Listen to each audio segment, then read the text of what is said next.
Hi everyone.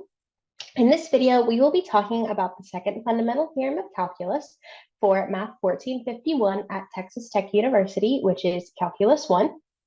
So in calculus, we learn the first fundamental theorem of calculus and the second fundamental theorem of calculus. So just keep in mind that this video is on the second fundamental theorem of calculus. So we're going to assume that you already know the first fundamental theorem, which is what allows us to evaluate a definite integral. So the second fundamental theorem of calculus, what this does is it connects derivatives and integrals as mathematical inverses and allows us to quickly take the derivative of an integral.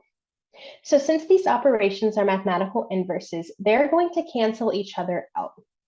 So for example, other mathematical inverses are addition and subtraction. So if I have a function and I add 3 and then subtract 3, I get back what I started because my addition and subtraction canceled each other out. Likewise, if I have a function and multiply by 2 and then divide by 2, I get back what I started because the multiplication and division canceled out. Some other mathematical inverses are squaring something and taking the square root of something, as well as the exponential and the logarithm. So throughout our mathematical careers, we've seen a ton of different mathematical inverses, and derivatives and integrals are the mathematical inverses that Calculus 1 is really all about.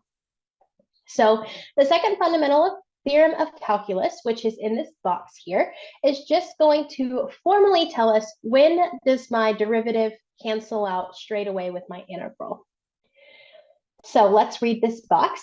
So let little f of t be continuous on the interval ab and define the function capital F by the integral equation capital F of x equals the integral from a to x of little f of t dt, for a is less than x, less than or equal to x, less than or equal to b. Then we say that capital F is an antiderivative of f, of little f, on the interval ab. That is, that if we take the derivative of capital F of x, we get little f of x. So what does this mean? So if we look at the two equations that we have here, so this top equation is just how we are going to define the function capital F. So we're defining capital F to be this integral. And what this second equation says is that, okay, all we're doing is we're taking the derivatives of both sides of the equation above.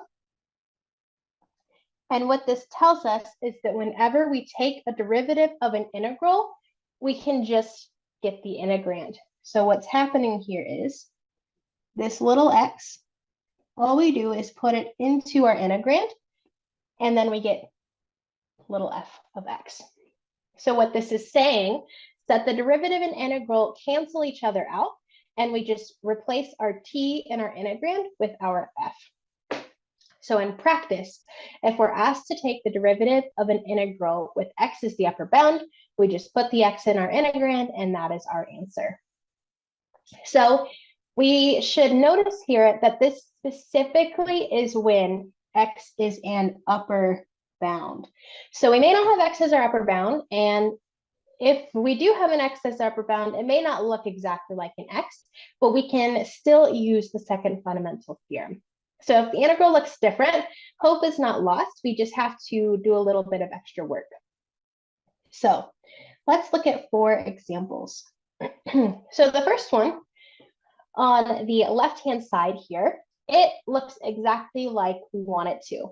So if we're supposed to differentiate this equation, we apply d over dx to both sides of the equation.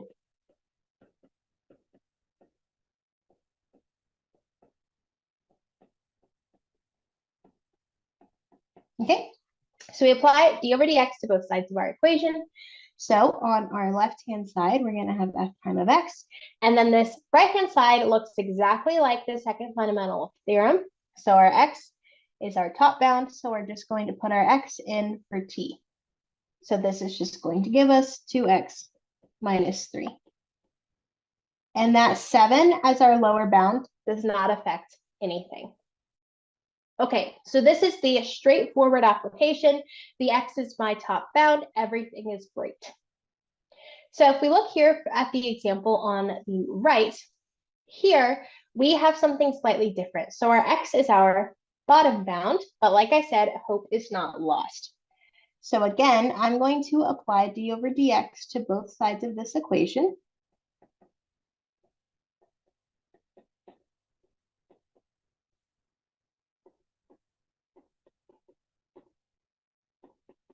Because whenever we first learned integrals, we saw that we could multiply our integral by a -1 and switch the bounds. So I'm going to write this as f prime of x equals.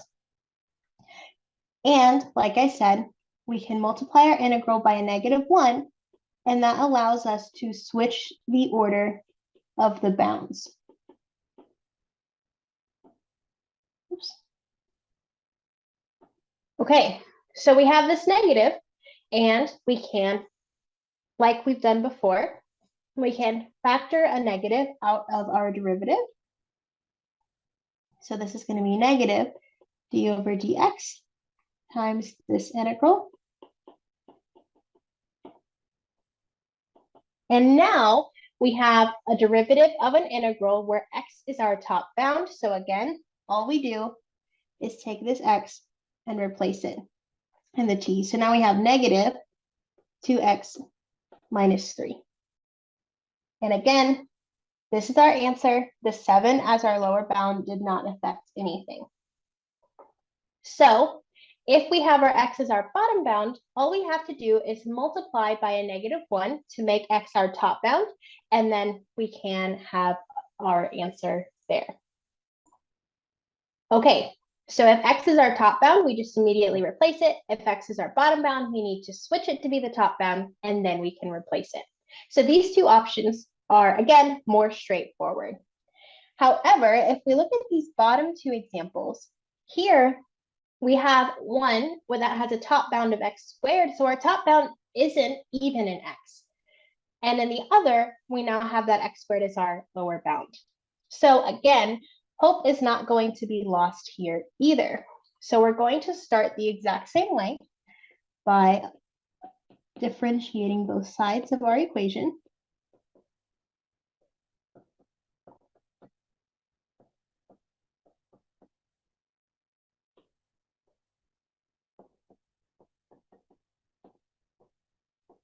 Okay, so our left-hand side is going to be f prime of x, just like normal. But here, our right-hand side is going to be a little bit different. So we know that our derivative can cancel with the integral as long as it's an x as our top bound. So to account for this x squared being in our top bound, we just need to multiply by its derivative. So we can put this x squared into our integrand. So we're going to have 2 times x squared minus 3. But then we need to multiply this entire expression by the derivative of that top bound x squared. So our derivative and our integral cancel out just to give us the 2x squared minus 3. But because we have that x squared instead of an x as our top bound, we still need to take the derivative of that x squared part. That is not going to cancel out when our derivative cancels with our integral. So all we do is simplify from here. So this is going to be 2x squared minus 3 times our derivative of x squared, which is 2x. And here we're going to have 4x cubed minus 6x. And that is what we are going to get.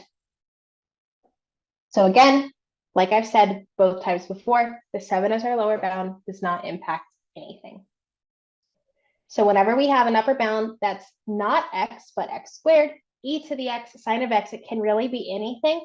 We just need to multiply by that derivative because the second fundamental theorem of calculus isn't going to cancel that out. And our last case, what if we have that x squared as our bottom bound? So this is combining both strategies. So first we take the derivative of both sides of the equation.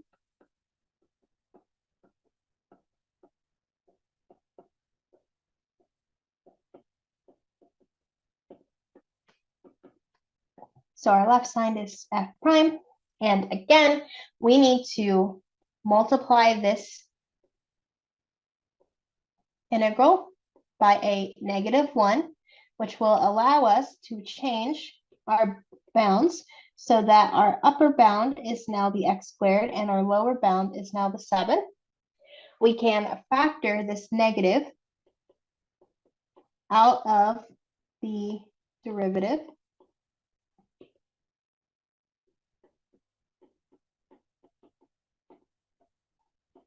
And now we can apply the second fundamental theorem of calculus, where again, this x squared goes in for a t, but we also need to multiply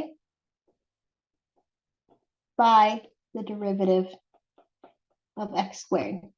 So we have a negative in front, we multiply by the derivative of x squared. So this is just going to give me negative 4x cubed minus 6x. Okay. Okay, so this is the same thing as this left-hand side in the bottom, just with a negative in front to parallel the relationship between our top two as well. Okay, so these are the 4 different ways in which you might see an application of the second fundamental theorem of calculus. We may have a simple, just an x on the top or bottom bound, or we may have a function of x as our top or bottom bound in which we need to multiply by the derivative. So if you want more information about how do I know I'm just going to multiply by the derivative of that bound, where does that come from? So this is going to come from the chain rule. And so you can ask your instructor to explain to you why we do it this way if you want more information about that. But these are the 4 different applications that you might see of the second fundamental theorem. We hope this helps, and good luck.